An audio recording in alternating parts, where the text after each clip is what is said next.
বৈদেশিক খাতে কিছুটা স্থিতিশীলতা অর্জিত হলেও ব্যক্তি খাতে স্থিতিশীলতা ও বিনিয়োগ এখনও আশানুরূপ অর্জিত হয়নি।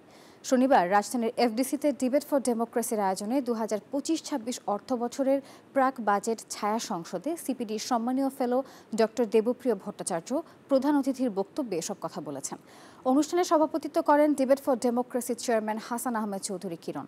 ডিবেট ফর ডেমোক্রেসির আয়োজনে রাজস্ব আহরণ বৃদ্ধি করা আসন্ন বাজেটের প্রধান লক্ষ্য হওয়া উচিত এই শীর্ষক ছায়া সংসদে ময়মনসিংহের আনন্দমোহন কলেজকে পরাজিত করে ঢাকার Bangladesh university of business and টেকনোলজির বিতার্কিকরা বিজয়ী হয়। অভিনব খাত হিসেবে আসবে।